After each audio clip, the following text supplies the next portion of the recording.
Ай, баце! Значи в днескашния клип ще ви представя как може да помогнете на ресторанти да качват по-качествени снимки в Instagram, Facebook или като цяло в социалните мрежи, като това ще го направим използвайки ChatGPT. Ще ви покажа къде да ги намерите тези бизнеси, тези ресторанти в нашия случай, какви промптове и как като цяло, какво да правите с ChatGPT, за да се случи тая магия, за да станат по-хубави снимките и какво съобщение да им изпратите, така че да се видите, да имате потенциална среща с тях или нали, разговор на живо, някакви безплатни там семплове и така нататък. Така че айде да скачаме малко.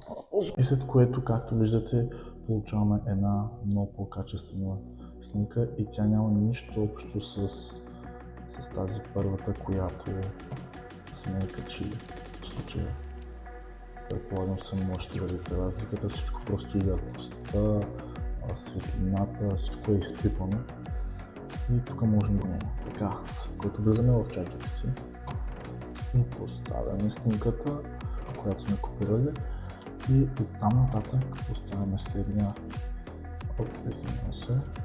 поставяме следния промпт.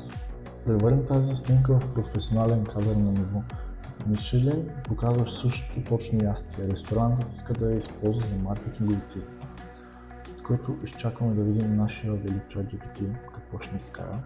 Пак, както виждате, разликата е огромна, поне за тези, които имат око. Цветовете, всичко просто е по-наситено, по-добро. И точно за такива неща хората, да. Накратко, това беше този целият лайфхак, от който може да изкарате преспокойно между 300 и 500 евро, защото, както сами видяхте в ChatGPT, например, какви са ползите, той ги изписва. Вие даже няма смисъл да си тръгвате ума, да го мислите, да го измислите и така нататък. То буквално ви пише. Визията е по-апетитна, повече внимание. Когато хората видят нещо хубаво, естествено, че ще му обърнат по внимание. Когато видят хубава снимка, нормално да се случи такова нещо, човека да иска да цъкне, да купи, да поръча. Следващото нещо, без нужда от скъпа фотосесия.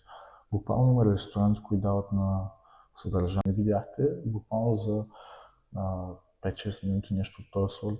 Успяхме да го направим това всичкото. Така че пробвайте го това нещо и ми кажете дали е проработило при вас.